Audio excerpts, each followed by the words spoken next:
Welcome, new Templars. I'm Dylan Lewis Monroe, aka A145, the Map Maker. And in this video, I'm going to be talking about the major development that came about yesterday during Trump's press conference announcing that he is federalizing the DC police force, cracking down on crime, homelessness, and the slums. This is such a major step for the MAGA agenda and something that probably needs to happen in a lot of cities, including my own. Something we've been hearing about for a long time that I would say even supersedes the immigration issue, because this is even more entrenched. You know, the immigration issue was major. It was less important in my life in particular, you know, because I'm so far from the border here in Ohio. But there's a lot of places that are far from the border, even though they were shipping those people from the border all over the country. The problem with urban blight and urban crime is pervasive, and poverty in general, I would say. And I'm glad to see the MAGA agenda starting to address it, which wasn't really so much of a campaign promise. You know, it wasn't discussed so much on the campaign trail. Of course, you know, he was always about law and order, but was never too specific about how he would go about this. So, you know, I'm glad to see this agenda starting to take shape. And it also very much connects to some of the original QAnon promises, such as the military is the only way and things like that. And so, you know, we're going to look at the surface level of this. We're going to look at a few conspiracy theory levels of this, which, of course, that goes really deep.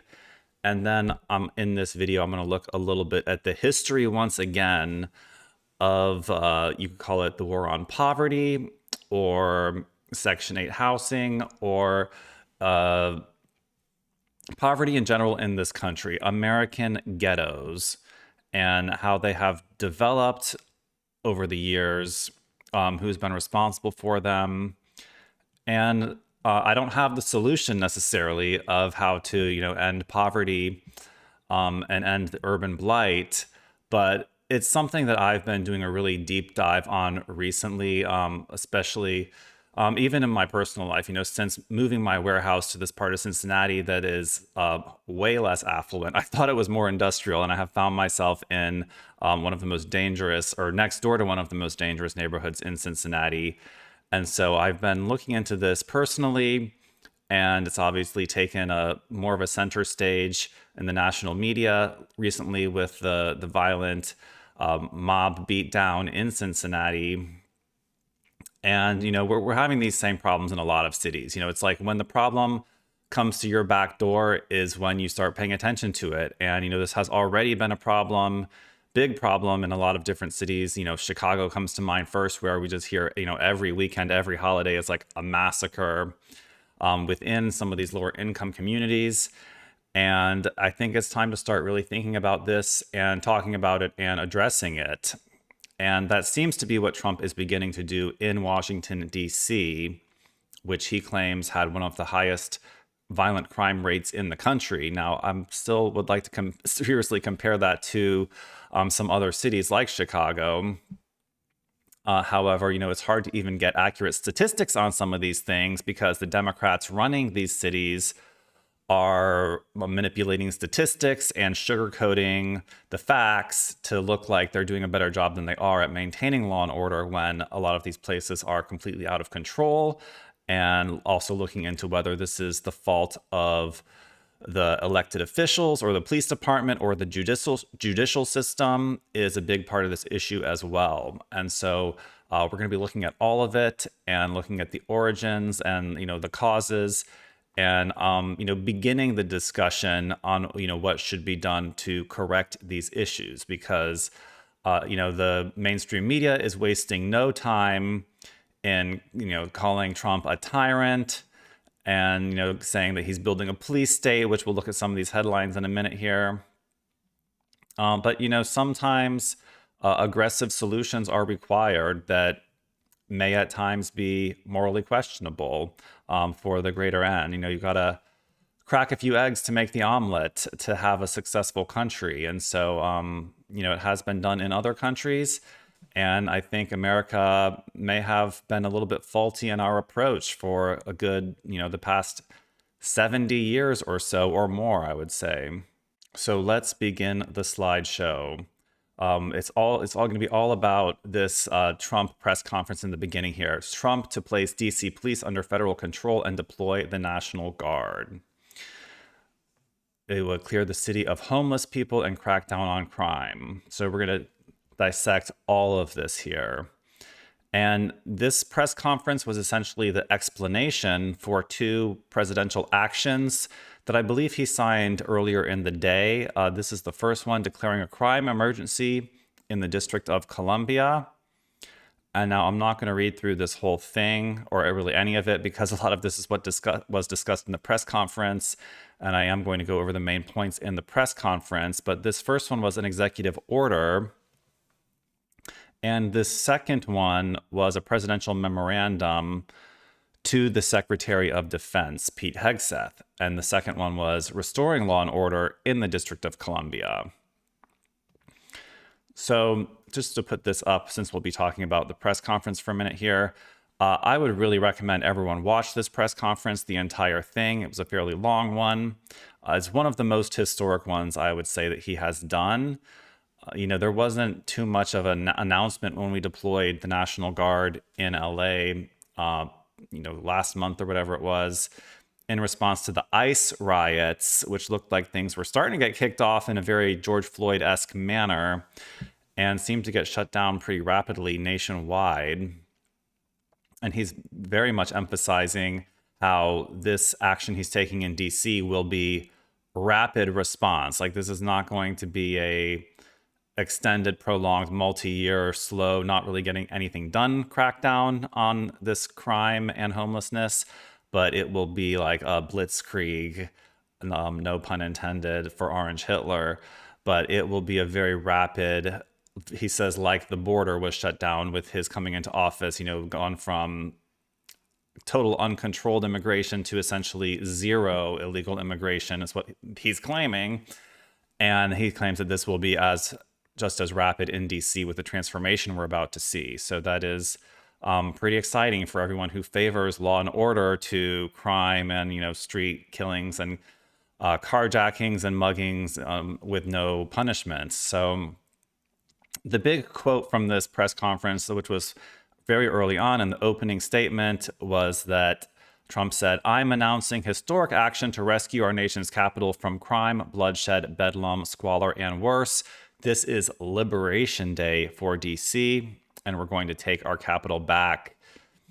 And he announced that he was invoking Section 740 of District of Columbia Home Rule Act, placing DC police under direct federal control.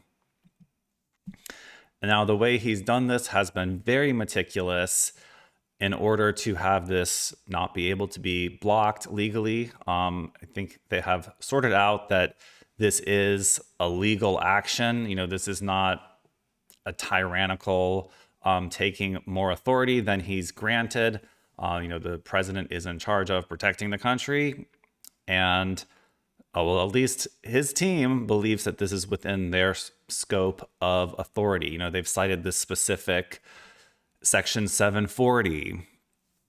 Now, of course, we already have the DC, what is it, like attorney general or district DA? I'm not sure exactly who it is. Someone, everyone in the DC and Muriel Bowser's mayoral and the city council is probably trying to fight this. But I have read one thing saying that Muriel Bowser has essentially seen the writing on the wall that this article that he has, or section that he has invoked, is not necessarily able to be questioned because of his authority. But of course, there will always be people with differing opinions of the law. And so it seems like it's moving forward. The National Guard is essentially, or definitely moving in. That cannot be stopped at this point. And we've already seen the National Guard moving in. But a big part of this that is very much unprecedented is Section 3 of his executive order, which is, I'll read a little bit of this one. Operational control of the Metropolitan Police Department of the District of Columbia. Authority of the President conferred in Section 740A of the Home Rule Act to direct the mayor with respect to the current special conditions of an emergency nature is delegated to the Attorney General. In accordance with Section 740A of the Home Rule Act, the mayor shall provide such services of the Metropolitan Police Force as the Attorney General may deem necessary and appropriate. So that is, Pam Bondi is becoming in charge ultimately of the police force, which of course Trump is in charge of Pam Bondi, and so Trump has essentially declared himself mayor of the DC police. And Section 2 of that same article, which sorry to go with those in opposite order there, but Section 2 is mobilizing the National Guard, which is, of course, we have seen that happening already within 24 hours of this announcement. A big problem with all of this has been juvenile offenders in DC. So people under the age of 18 that are doing adult level violent crimes and being sent to family court and essentially getting off with a slap on the wrist, putting back, on the streets into their homes to continue making more offenses, I guess until they're 18. It's like the system is very much broken in a way. And Judge Jean Shapiro spoke about that during the press conference, saying that, they're trying to find legal ways to actually be able to prosecute these juvenile offenders. And I believe that's still a work in progress. But when they have identified what this issue is, and that, these are these underage individuals who are committing a lot of these crimes, I'm not sure if it's the majority or not, but they call it roving gangs of teens, causing chaos, street takeovers, mob style assaults on individuals on the streets, needs to end. And so they are working to find a way to prosecute these people as adults. Essentially, perhaps if it is a violent crime considered, then they will be prosecuted as adults rather than juveniles. And very interestingly, Trump said the quote, which is quite controversial: "We are getting rid of the slums." Now, that's definitely open to some interpretation. He had put out earlier, I think, executive orders regarding the homeless in DC, and said essentially we are removing the homeless from DC. We're putting them far away from DC. Where are they actually going is a pretty big question here. Essentially, they would be sent to shelters far from DC. If they have addiction or mental health problems, being sent to addiction and mental health treatment centers. Essentially, relocation. And if they resist this process, jail or prison. So, there are moral questions about forced relocation of homeless people, but I'm not sure if, there is necessarily like a homeless Bill of Rights. We have the Bill of Rights of the country, but we have law. We need to have law and order, and nobody wants to see tent cities, and something a little aggressive needs to be done about it. And so, this kind of goes hand in hand with what I talked about in another recent video of Trump bringing back mental institutions or insane asylums, which may also function as addiction treatment centers for these people. But a big part of the issue here is capacity in a lot of these places, in shelters as well as mental and addiction treatment centers. The capacity in a lot of these big cities is being overwhelmed, especially with the state of the economy. and the state of the housing market and the prices of both houses and apartments, these homeless shelters are, reaching capacity too quickly. And so we come to this issue of, do we just build bigger ones, or do we need some kind of a larger systemic change here? And then it comes also back to the question of urban blight and the building of projects in low income housing. Is that the solution, or is this already been proven as a failed tactic, which is what I'll discuss more towards the end of this video. And so the question of where to put the homeless is still, I believe, a little bit up in the air. Maybe they could potentially use what they planned as like the FEMA camps and these Walmart centers that were supposed to be for patriots, for the homeless.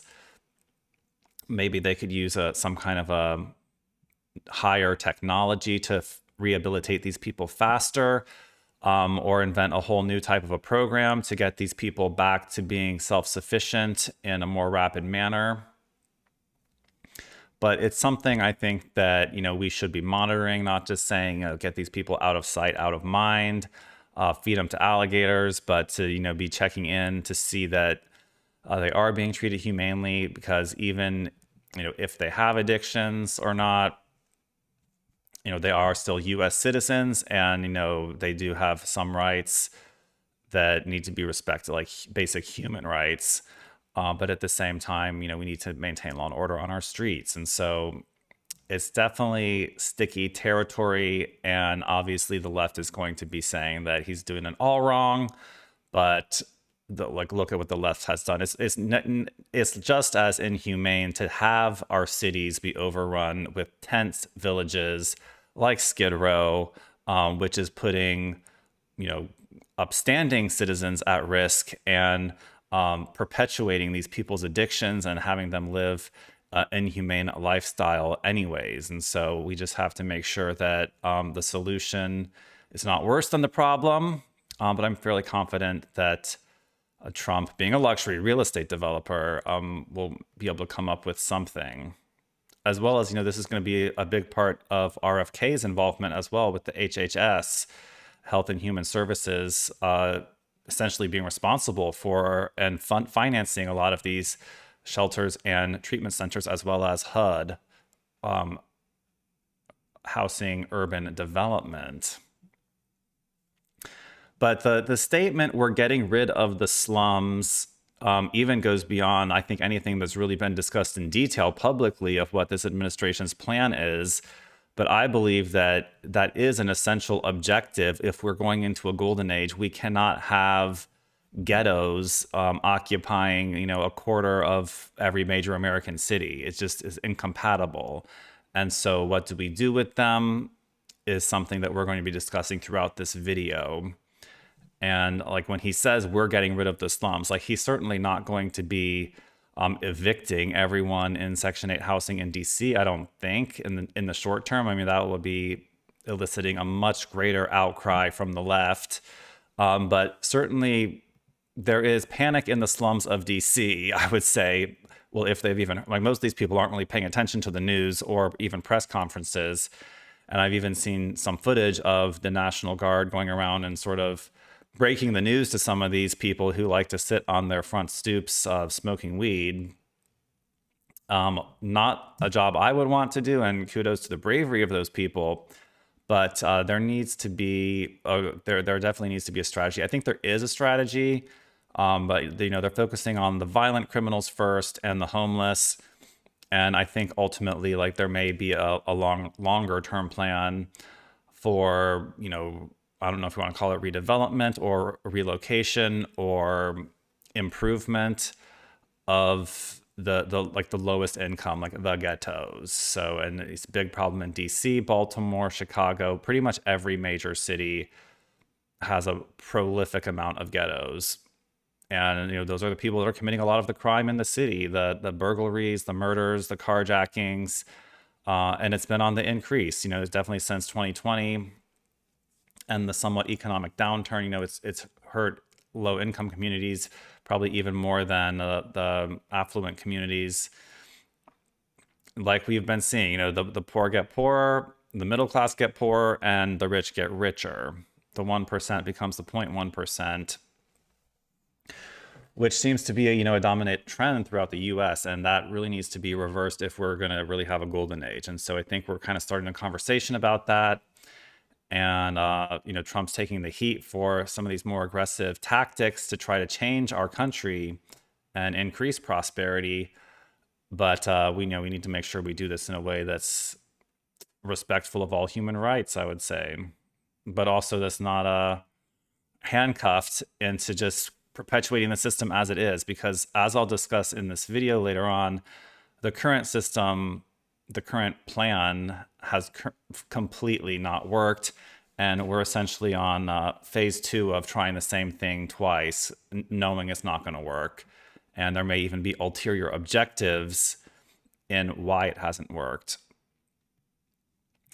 And so he's going to be also a big part of this that he talked about in this conference is ending the policy of no cash bail. So these criminals are arrested, go before a judge, and no cash bail. That they get out without even having to post any money to be back on the streets.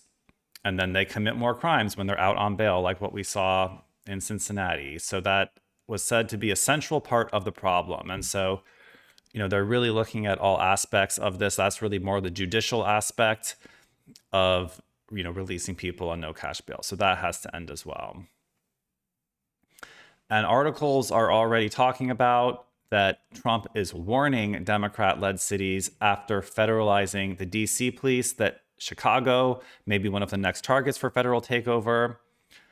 The official, like I said in the beginning, the officials of these Democrat-run cities are claiming that crime rates are declining, contradicting Trump's claims. But I would say that is getting a little bit funny with the numbers. And once again, teen violence remains a concern despite claimed overall crime drop. Some of these quotes are from liberal articles. So you're getting 2 distinct versions of reality, like the liberal rosy sunglasses version and the hard reality that obviously places like Chicago, New York, Baltimore, Oakland, which Trump specifically mentioned, the crime is completely out of control. And the criminals are not even afraid of the police anymore because they're not afraid of the judicial system anymore, even though really they should be afraid of both. We'll get to the mentality of these people later in the video. Now, of course, from the cube, well, let's look at a couple other pictures and headlines here. Here is a basic picture of, there's been a lot of pictures of National Guard that some of them I'm not sure if it's really current or not.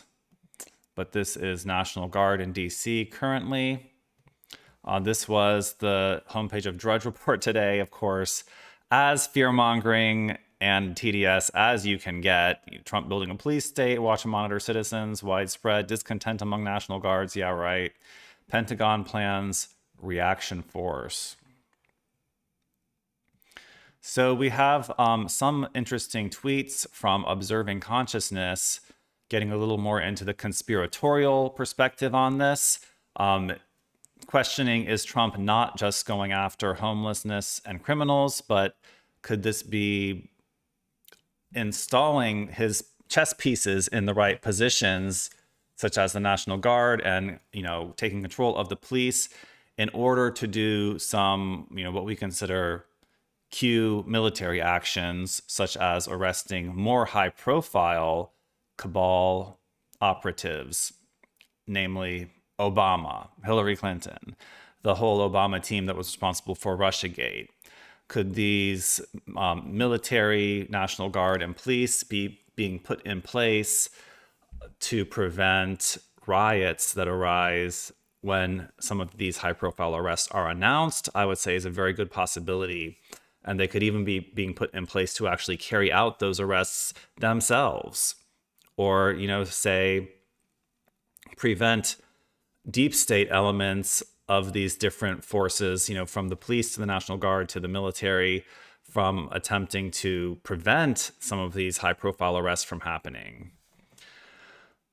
So we could definitely be approaching, what we consider in the Q community as the mass arrests, and this could be putting pieces in place to prepare for that. But now I believe that this observing consciousness goes even a little bit deeper. So let's read this. What Trump did today will be studied for decades, not because it made headlines, but because it silently rewired the very architecture of global power. Trump did what no president ever could or would dare. He reached into the core of the world's hidden command structure and pulled a keystone loose. In a single stroke, he signed into action a move that didn't just address crime or restore order in Washington, D.C., it struck the legal heart of the unholy trinity that has ruled for generations. You have to see this. And so this was a long thread. I'm only going to read, I'll see how much I want to read of this. There's even more parts than just this. But, essentially is pointing out that Washington, D.C. was one of the three New World Order cities, the City of London, Vatican City, and Washington, D.C., that were essentially the New World Order command trinity controlling the world. The Vatican, the spiritual control of London, the financial control, and DC, the military control of the New World Order. So to federalize the DC police and take control of this North American node of the New World Order has much more significance than most people are giving it credit, at least on the mainstream. So let's continue reading this thread. By federalizing the district, he did more than take command of the capital's security. He began dismantling a 150-year-old corporate sovereignty born from the Act of 1871, a legal fiction that made D.C. a separate power center, equal in standing to the City of London and Vatican City. Trump just entered jurisdictional warfare territory, and the moment the ink dried, the pyramid of global control lost its military cornerstone. You have to see this post below. I will put it in one post because you need to see it in a holistic picture of what is happening. Keep going. So this kind of goes into what I just summarized, I believe, talking about what these different command nodes of the New World Order, the three city-states, are responsible for controlling. And I would say that they had lost control of the military node of DC, ever since Trump came to office, really. And I would even say they probably lost control of the Vatican node throughout 2020 when I believe that a lot of those, when COVID spread from Wuhan to Milan, it was widely reported that there was a lot of arrests in the Vatican, not in the mainstream, of course, but that was the time period when the Vatican fell and a lot of the gold was transferred back. Now, I've probably heard the least about London and the City of London being swept by the White Hats, but, with the way Trump acted in front of the Queen and with, certain things that have happened with the Rothschild family in UK, the White Hats may have taken over all three of these nodes. And this is really, some of the final strokes of really securing their operational control in these territories. However, of those three, I would say I've heard the least about the City of London being brought under White Hat control, but I believe it, probably is at this point. Just we haven't necessarily seen as many public signs of that. So we have a few other tweets here. This was actually the day before the press conference on August 11th, that this same account, Observing Consciousness, which is probably a pretty good one to follow on Twitter. I'm liking the analysis that they're doing. But, Trump was saying the day before, essentially announcing this, that there will be no more Mr. Nice Guy. We're taking our capital back.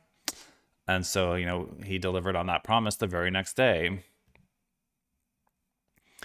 And now, of course, predictably, there are people in Washington, D.C. and their city council and their city management, which is, of course, entirely DEI, entirely Black. Their police commissioner, their mayor, the city manager is all Black women, DEI. And so they're already saying that Trump's rhetoric about D.C. echoes a history of racist narratives about urban crime. President Trump said he was declaring a public safety emergency, taking over the D.C. police, and calling in the National Guard troops to fight crime and tackle homelessness in the nation's capital. Some D.C. residents are reacting.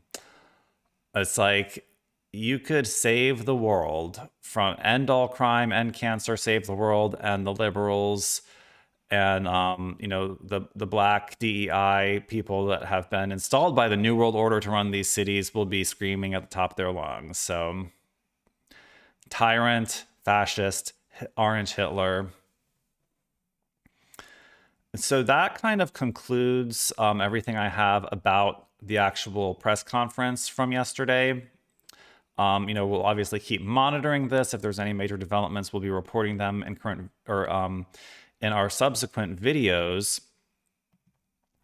But I want to sort of pull the camera back here and look at the bigger issue of poverty and urban blight in America, which obviously is the source of a lot of this crime and lawlessness that is the problem we're seeing today in so many different cities.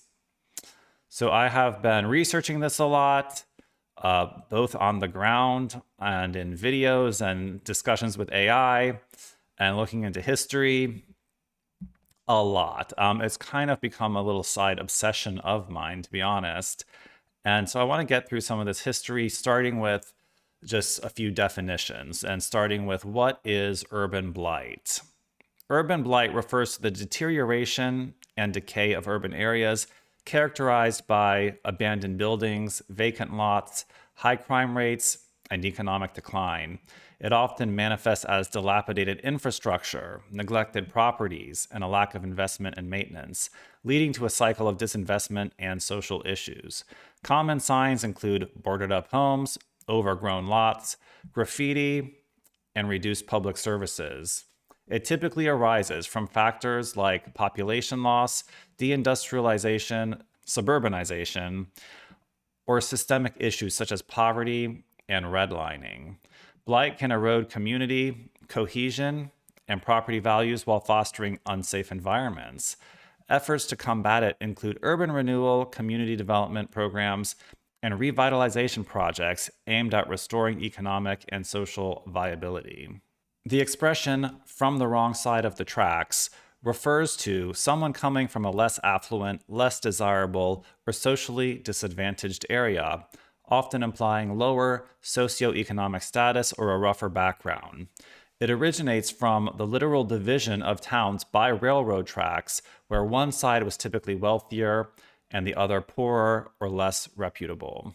The phrase is used to highlight class distinctions or social stigma, often suggesting that a person's origin put them at a disadvantage in society's eyes. For example, he's from the wrong side of the tracks, but he's worked hard to make something of himself. The phrase "dredges of society" is often used to describe people perceived as the lowest or most undesirable members of a community, typically based on socioeconomic status, behavior, or moral judgments. It's a loaded term, steeped in subjective bias, and can reflect the speaker's prejudices more than objective reality. Historically, it's been flung at groups like the homeless, criminals, addicts, or anyone deemed unproductive by mainstream standards. But let's flip the script. Society's margins often include people failed by systems. Poverty, mental health crisis, or lack of opportunity can trap folks in cycles that look dredge-like to outsiders. Labeling them as such ignores root causes and dehumanizes. Nobody is inherently lesser, and context matters. So some of those definitions came from Grok, which I have noticed that Grok is very much like the perspective of a green-haired liberal college professor. And, in response to what Grok had to say about the dredges of society, I'd say sometimes people have to take some personal accountability because no one is forced to be an addict nor a criminal. Now, I did some deep research with AI again on the question of whose idea was housing projects or ghettos in America in the first place. And I have a fairly detailed timeline to reveal to you. And as we discuss that, I'll bring up an image of one of the most notorious ghettos, which was ultimately demolished, which was 𝕯𝖚𝖚𝖑𝖙 in St. Louis, Missouri. Housing projects in the U.S. weren't the brainchild of a single person. They came out of a mix of reform movements, economic policy, and political decisions in the early 20th century. Here's a short genealogy of the idea. Number 1, social reform roots in the period of the late 1800s to the early 1900s. Progressive era reformers and settlement house workers saw unsafe tenements in cities like New York, Chicago, and Boston. Influences came from European model housing, like London's Peabody Estates, that provided low-cost, decent quality housing for working-class families. The Garden City movement in England and later in the US inspired ideas about planned, green, healthier living environments for the poor. Number 2, early US experiments in the period of 1910s through the 1930s. Before the federal government got involved, some private philanthropists like Alfred T. White in Brooklyn and local governments like the New York City Housing Authority in 1934 built early low-rent developments. These were influenced by both humanitarian goals for better living standards and social engineering ideas, believing environment could shape behavior. 3, federal adoption in the period of the 1930s to the 1940s. The Great Depression pushed the idea from local experiments into national policy. President Franklin D. Roosevelt's New Deal, through the Public Works Administration, PWA, and later the U.S. Housing Authority, launched large-scale federally funded public housing. The United States Housing Act of 1937, sponsored by Senator Robert F. Wagner, officially created federal public housing. The intent was to provide construction jobs, clear slums, and give working-class families safe, affordable homes. The design philosophy was big, durable developments, often dense and uniform, built cheaply on cleared urban land. Number 4, the post-war expansion phase from the 1940s to the 1960s. Politicians saw housing projects as a tool to clear blighted neighborhoods and stimulate urban renewal. By the 50s and 60s, these projects were increasingly high-rise, large-scale, and heavily concentrated with low-income, often minority residents, in part due to policy decisions that excluded middle-income tenants. The projects we think of today, like Cabrini Green and 𝕯𝖚𝖚𝖑𝖙, which you see in the picture there to the left, were products of mid-century modernist architecture combined with urban renewal policies. Number 5, the Hope 6 project from 1992 to the millennium. Hope 6 was a major U.S. federal funded program by the Department of Housing and Urban Development, HUD, from 1992 to about 2010. It was officially called Hope 6 Urban Revitalization Demonstration Program, with HOPE being an acronym for Housing Opportunities for People Everywhere. Hope 6 was created after a 1992 report by the National Commission on Severely Distressed Public Housing found that about 6% of the U.S. public housing, roughly 86,000 units, was in extremely poor condition and concentrated poverty. The program aimed to replace severely distressed public housing. This often meant demolishing large, aging high-rise projects from the mid-20th century, and to reduce concentrated poverty, replacing high-density, low-income housing with mixed-income developments, public housing, affordable rents, and market-rate housing, and improve resident outcomes, promote self-sufficiency, connect residents to jobs and services, and integrate them into safer neighborhoods. How did this program work? The Hope 6 program. HUD gave competitive grants to local public housing authorities, PHAs, to demolish deteriorating housing projects, build new lower density mixed income units, fund supportive services for residents. Projects typically included townhouses, duplexes, and small apartment buildings rather than huge towers. Many of the original residents were given relocation assistance either to the new units or to other housing units with vouchers. The legacy of this program: was that Hope 6 officially ended in 2011 and was replaced by the Choice Neighborhoods Initiative, which broadened the focus to entire neighborhoods, not just housing development itself. So, what I had just read was the history of public housing in the US from ChatGPT. And now I also asked Grok from X to give their own summary of whose idea was these housing projects in the US. And, Grok gives a slightly different perspective. The creation of black ghettos in America wasn't the result of a single person's idea, but rather a complex interplay of historical, economic, and social factors over decades. These areas emerged largely due to systemic policies and practices that enforced racial segregation and economic exclusion. Here's a concise breakdown of the key factors. Number one, redlining the housing discrimination from the 1930s to 1960s. The Homeowners Loan Corporation and Federal Housing Administration, through policies like redlining, systemically denied mortgages and loans to black families in stable neighborhoods, making areas with black residents at high risk. This confined black populations to specific urban areas, often with substandard housing. Real estate practices like restrictive covenants further blocked black families from moving to white suburbs. Urban renewal and highway construction from the 1940s to 1970s.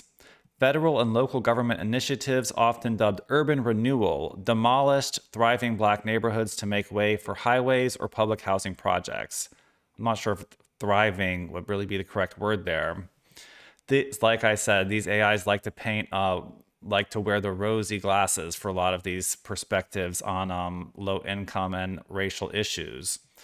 For example, the construction of the interstate highway system displaced many black communities, concentrating them into overcrowded, underfunded areas. Economic exclusion and job discrimination. Post-World War II, industrial shifts and discriminatory hiring practices limited black access to well-paying jobs and suburban opportunities. As white families moved to the suburbs, black families were left in declining urban cores with shrinking economic prospects. Public housing policies. The concentration of public housing in specific neighborhoods, coupled with underfunding and neglect, turned these areas into zones of poverty. Black families were disproportionately funneled into these projects due to limited housing options elsewhere. White flight and segregation enforcement. As black populations grew in cities due to the Great Migration, 1910s to 1970s, white residents fled to suburbs, taking resources and tax bases with them. Local governments and private institutions often reinforced segregation through zoning laws and discriminatory policing. No individual created black ghettos, but these outcomes stemmed from deliberate policy choices by the government agencies, banks, real estate boards, and local officials, compounded by societal racism. Figures like Robert Moses, an urban planner in New York, are often cited for their role in disruptive urban renewal projects, but a broader responsibility lies with systemic structures rather than one mastermind. So, of course, that's Grok saying it's racism, why these ghettos are so terrible. So I kind of went over just then, the original creation of some of these projects, how the round one really focused on high-rise projects. And then in the early 90s, they created Hope 6, which ended up demolishing a lot of these high-rise projects and converting them into lower-rise townhouses and what they call it, like mixed income or like mixed residence areas. So, this was obviously a huge investment when you see things like Cabrini Green and Prudit Igor in St. Louis, Cabrini Green being in Chicago. These are like hectare size sites, like multi-acre giant sites. This one has whatever, like a dozen high-rise buildings, thousands and thousands of units, and it just completely falls apart. It gets demolished, And, the politicians that were responsible for this idea are probably like retired by the time that, it's actually time to ask like whose fault was this. So, I've been looking into, like, I've been seeing more often, even locally, oftentimes, these ghettos, whether they're high rise or low rise, become so bad, so overrun with crime that they are literally just canceled and demolished. That's happened at several areas here locally. And I have a list here of some of the biggest ones that have been demolished nationwide. We have a list of notable U.S. housing projects, mostly public housing, that were later demolished, with high crime and gang activity being among the primary reasons for their demise. Now, this list is so long that I'm not even going to read all of it. And this list is not even conclusive because I know of at least 3 in Cincinnati alone that are not on this list, one of which, at least from what I've read, was one of the largest public housing projects in the country. But just a few of them. Number 1 here is 𝕯𝖚𝖘 from St. Louis, Missouri, completed in the 1950s, demolished in the early 1970s. Cabrini Green in Chicago, Illinois, demolished in 1996. It was also the subject of the film Candyman. Quite an amazing film, I might add. Robert Taylor Homes, again in Chicago, demolished in the early 2000s. Stateway Gardens in Chicago, demolished in the early 2000s. These are all demolished as part of the Hope 6 program. Magnolia Projects in New Orleans, Louisiana, demolished in 2008 post-Hurricane Katrina, known for extremely high murder rates and urban blight. St. Thomas Housing, the list goes on. New Orleans, Massachusetts, Boston, Baltimore, all of these places and many, many more have had these giant developments that were built and later simply demolished due to urban blight and crime and gang activity, drug dealing, murders. They become murder havens. And, I'm just left wondering, is this the result of the planners, or is this the result of the tenants, or is this a little bit of guilt in both parties, perhaps? All of these projects were demolished after enduring high levels of crime, gang activity, blight, and social distress. So I'm personally left wondering, is this just the natural cycle of these things? Like, are these things being built knowing that they'll ultimately be demolished? And now when we demolish them and build townhouses instead, or lower rise projects, it's like their solution is converting these high rises into lower rise, but it's still a project. It's still all the same policies. It's still a ghetto. It still has the gangs. It still has the same type of people living in them. Are we just going to go through round 2 of demolishing in another, 20 or 30 years? Or are we going to actually change something?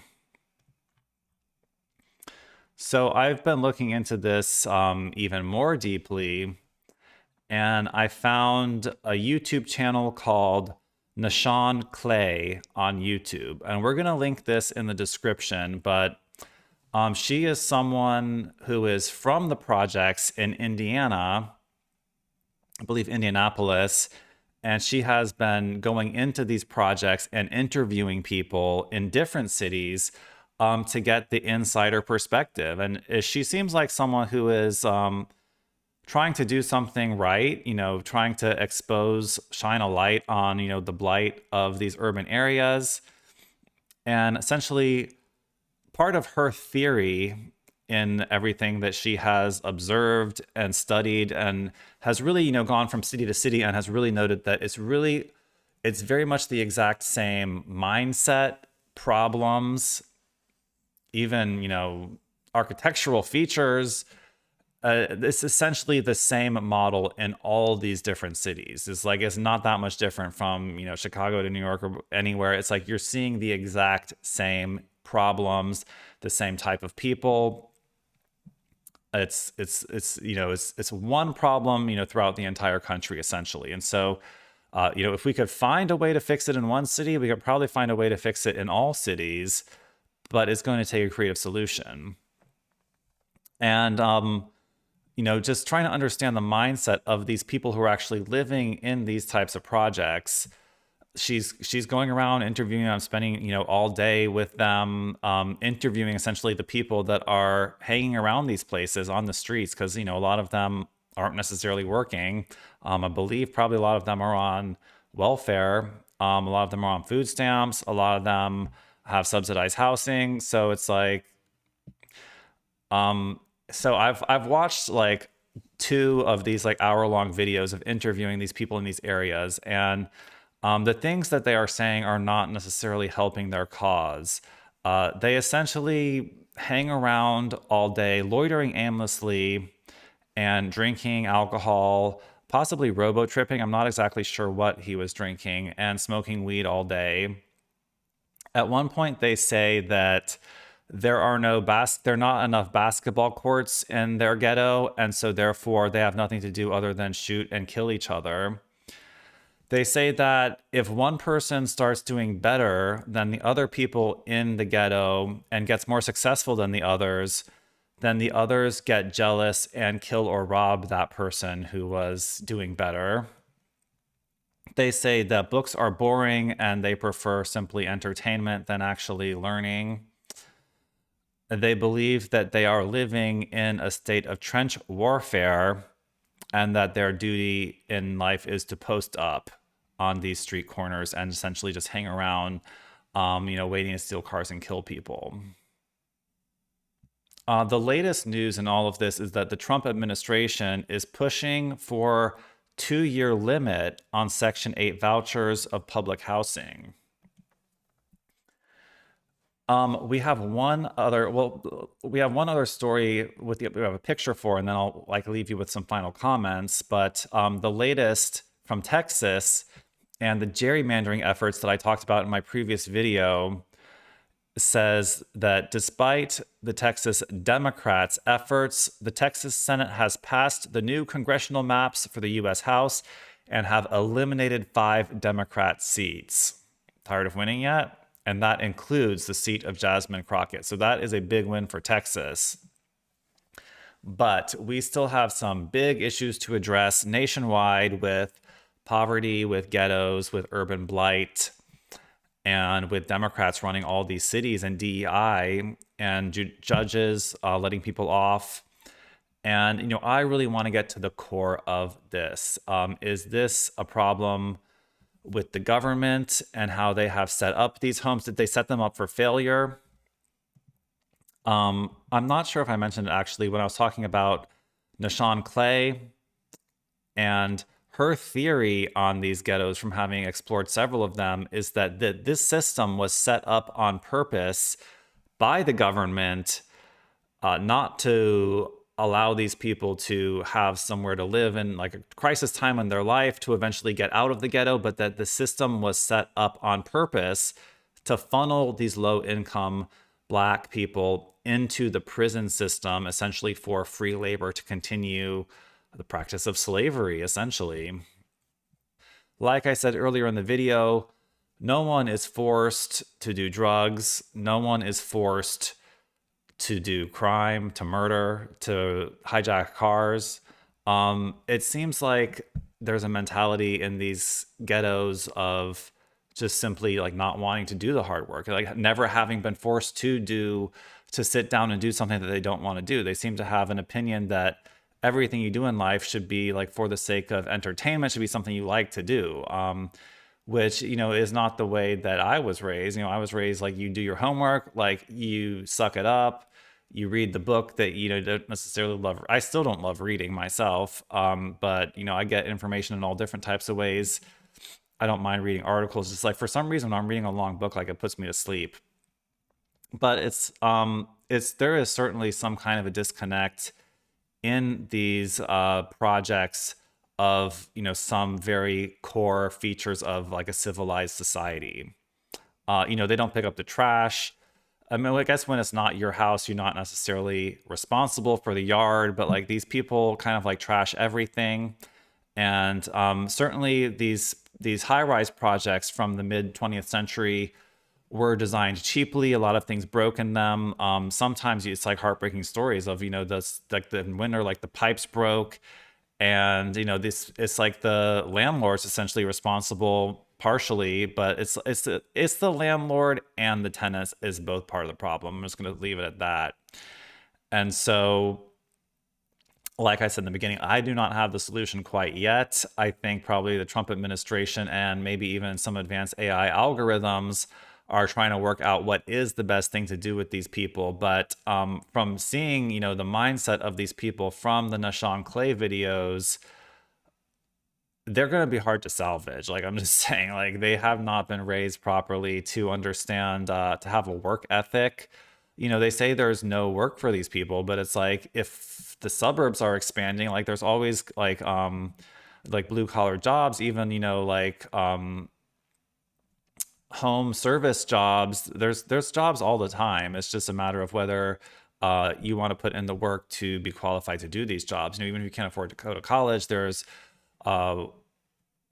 vocational schools. So, a lot of these people in these projects seem to really believe that their only career options in life are playing sports such as basketball or football, or being in the music industry as a rapper. And I think that a big part of this mentality has come from the Jewish run entertainment system. It's like vocational school. I understand college may not be an option because of cost, but it's like vocational schools, or even just working like a service industry jobs, like aren't even really considered as an option for a lot of these people. Like they're just perfectly content with the free housing, with the food stamps, and with the welfare. And so something's got to change. And in this golden age, we're going to figure out exactly what that is. But we got to be, we have to be understanding that, these people haven't been given like the best opportunities in life, and compassionate about that, but also understand their vocational limitations. And, maybe they're like, we've been told everyone's equal, that these people, have potential to be running these cities and being astronauts and physicists and doctors and engineers. But, there may be some barriers in terms of their actual potential in what they're actually capable of doing. And so we have to be realistic here. And so that's going to be it for this one. It's going to be very interesting to see what Trump and his administration do with DC. And hopefully if there's success there, that model can be replicated in other cities. Because like I said, it is the same problem in every city. And the former solution of building high-rise ghettos didn't work. And the second solution of demolishing the high-rise ghettos and building low-rise ghettos clearly is not working either. And so we're on to, that was Hope 6. We're on to phase 3 of this. We need to find a permanent solution to end poverty and to have the golden age, because we cannot have the golden age for half the society or for the 3/4 of the city and have 1/4 still be the ghetto. It's like they're going to ruin things for everyone. And I'm convinced that there is a solution out there to end poverty, especially in the first world countries. And, after we end it here, we have to like turn our sights to, the second and third world countries, and, ideal to end poverty everywhere, because we are on an abundant planet in an abundant galaxy. There should be plenty of food for everyone. There should be plenty of electricity for everyone. And, the only thing you need after that is to have a little self-respect and a little self-motivation and discipline to, keep your parcel in order. So that is the news from New Templars for now. And if you appreciate this content, check out dsmp.io, where you can get any of the posters you see behind me. I'm currently wearing the Trump meeting with the Galactic Federation delegation t-shirt in front of the White House. We have a whole bunch of cool conspiracy themed t-shirts on our site, as well as a whole crystal section, big quartz crystals like you see behind me. Check out the body section as well. Many innovative, new, future age body products that go way beyond big pharma. Find lasting solutions for health and longevity, not just health, but longevity, extending that human lifespan so that we can retain the knowledge that we learn in this lifetime and use that longer experience to build a better society, to end poverty like we've been talking about. So check it all out on dsmp.io. Don't forget to like and subscribe on this video, and we'll see you on the next video. New Templar.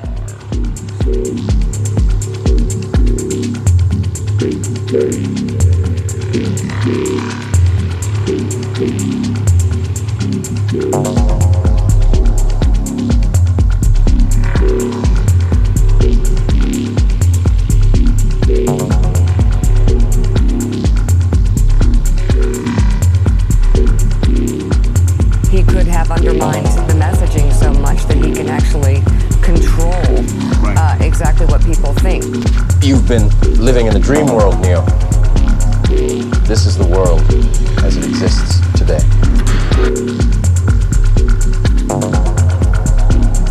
Welcome to the future of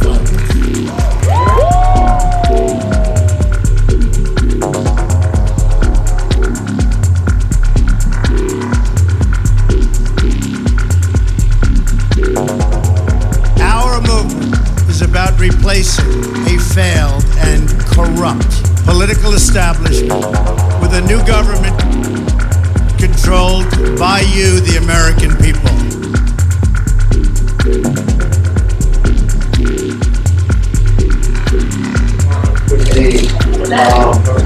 What storm is it? You'll find out. You'll find out.